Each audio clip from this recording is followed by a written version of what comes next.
5 financial principles that will safeguard you against a layoff or a job loss altogether. Let's dive into it.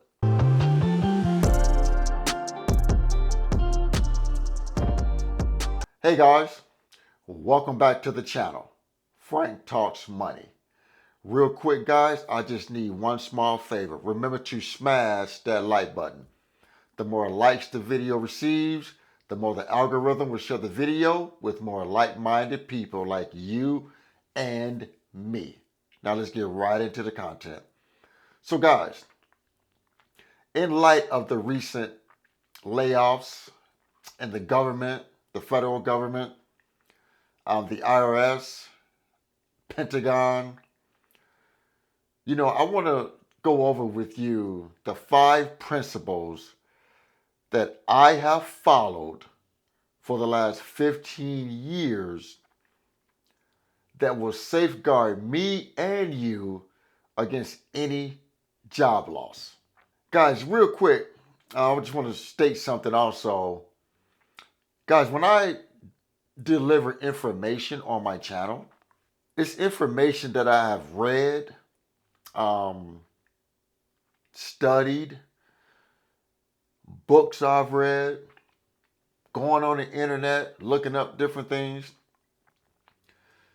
The information that I give is not Frank's opinion. It's information that I've looked up and studied. And I'm not saying all information is 100% correct, but for the most part it is. I look up a lot of my stats, to make sure I get them right. I may miss something here or there, or misread something here or there. But for the most part, like I said, I'm not just on here giving my opinion on job loss and people being in debt and things of that nature. People are broke. People are broke.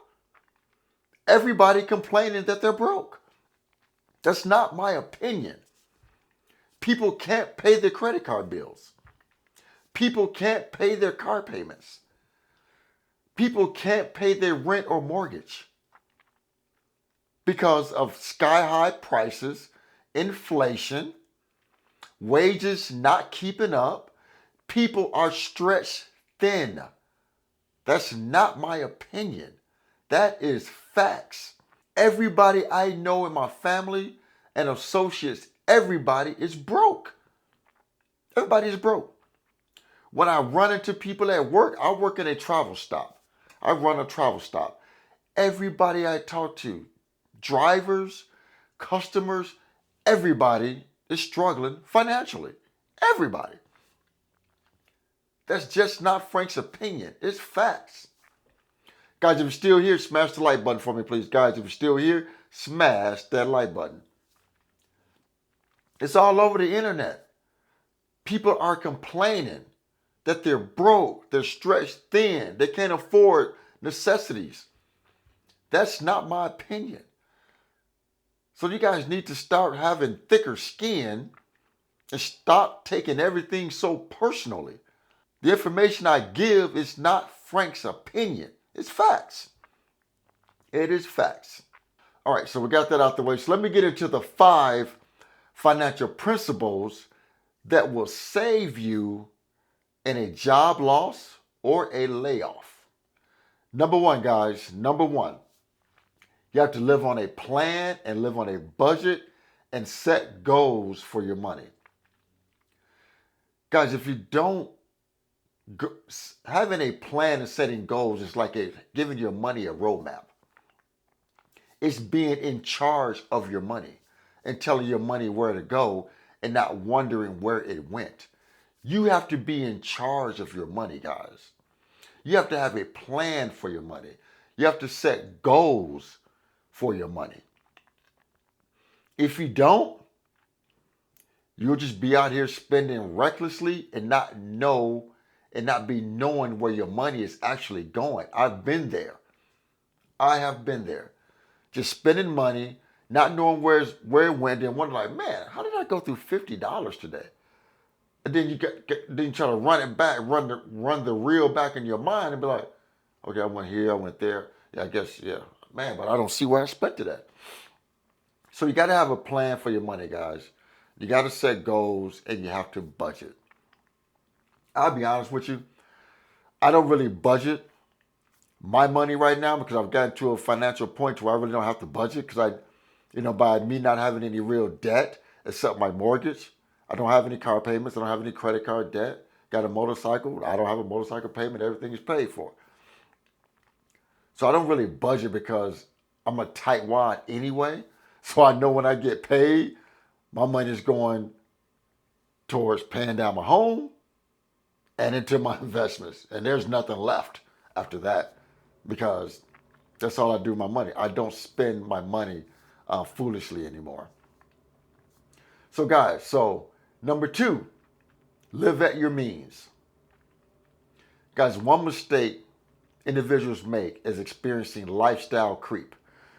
The more money we make, we inflate our lifestyles. We inflate our lifestyles with the money that we make. We get a raise. We then go buy a newer car. We take more expensive vacations. We buy jewelry. We buy clothing. Spend more on the credit cards. And we go further and further in debt because now we're making a little bit more money. Guys, you have to live at your means and stop going into debt.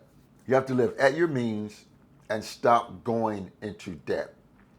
Lifestyle creep is what gets individuals in trouble. Use myself as a case study, guys.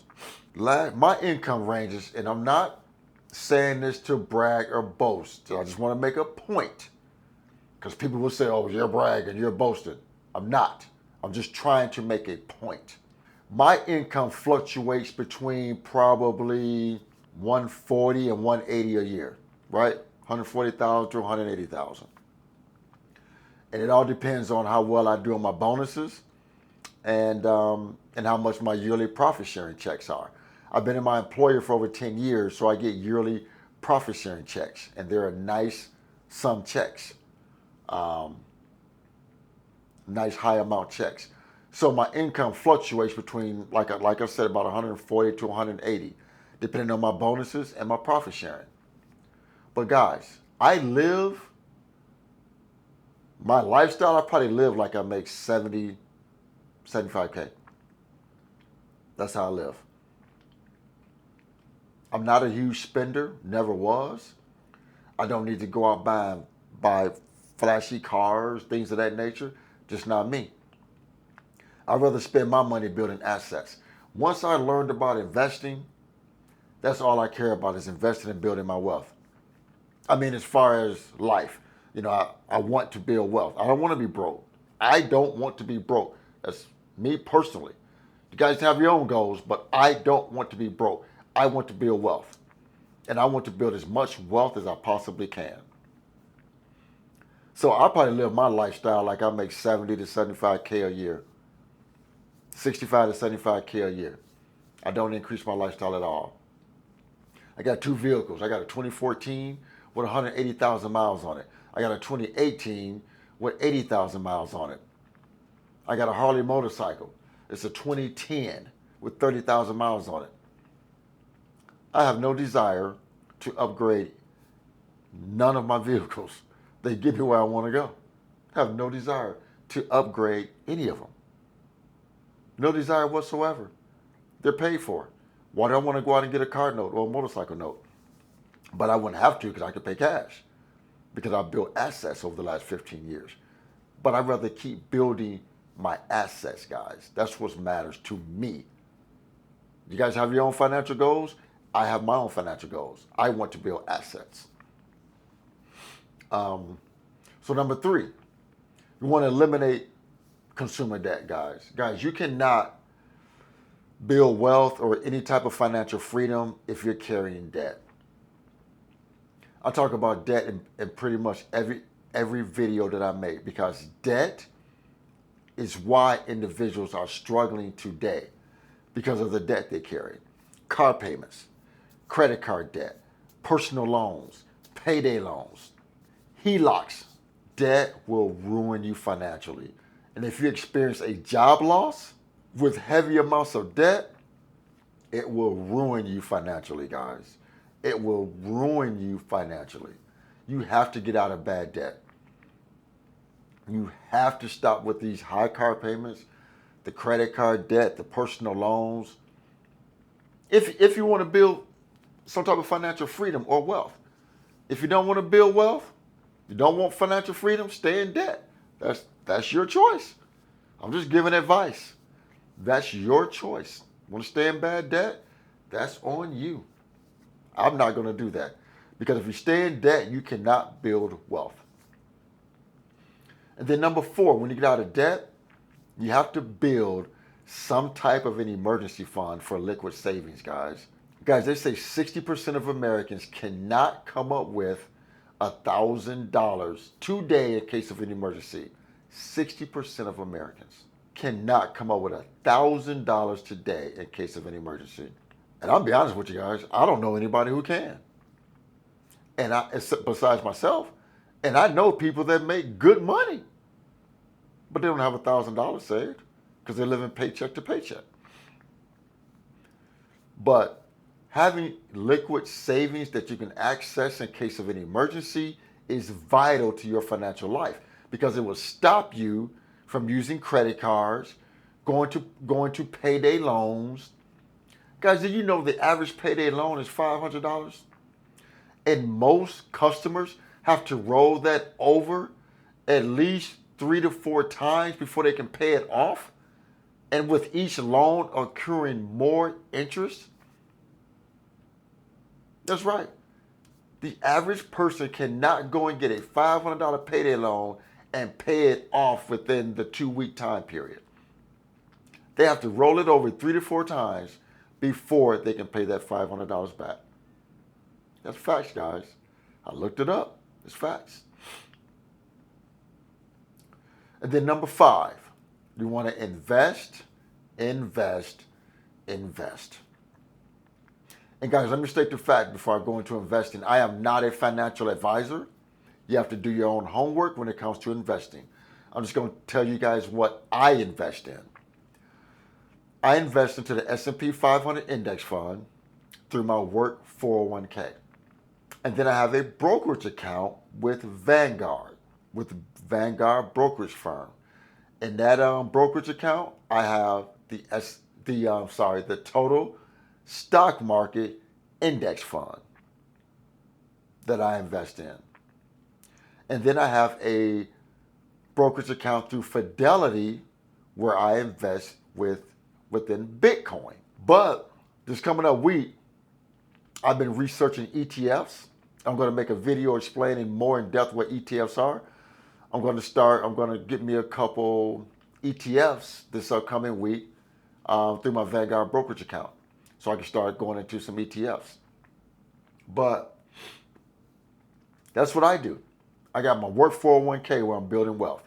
I have my brokerage account at Vanguard where I'm building wealth. I have my brokerage account through Fidelity that I'm building wealth. So I have 3 accounts where I'm building wealth. And then my brokerage accounts, my 401k is a retirement account. My brokerage accounts, one is a Roth IRA, and then the other is like I said, a Bitcoin. So if I needed money out of those, I can take money out, but I don't because I want to keep letting them grow. Because with a Roth account, any money that I put in, that I send in to grow, I can take that money out. But I can't take out the gains before 59 and a half. But I also have a 2-year emergency fund. So I'm covered in all ways, guys. Covered in all ways. If I was to suffer a job loss, I'd be okay. I would be okay. My only debt is my mortgage, and I'm working diligently to pay down my mortgage because that's my only debt. I want to be 100% debt free. That's my goal. So guys, that's the 5 financial principles that I live by that will protect me against any layoff or job loss. Number 1, live on a plan, live on a budget, and set goals. Number 2, live at your means. Don't live above your means. Number 3, eliminate consumer debt, car payments, credit card debt, personal loans, things of that nature. Number 4, build and maintain at least a 3 to 6 month emergency fund so you have access to liquid cash. And they say these days you might want to try to get a year's worth of an emergency fund. And then number 5, invest, invest, invest. So guys, I want to thank you guys for tuning in to the video, listening to my 5 financial principles that will safeguard you against a layoff or job loss altogether. Please remember to like the video, share the video, and most important, please consider subscribing to my YouTube channel, Frank Talks Money. And with that, guys, always remember, financial decisions you make today will impact your financial life tomorrow. Thanks for tuning in. Frank Talks Money. I am out.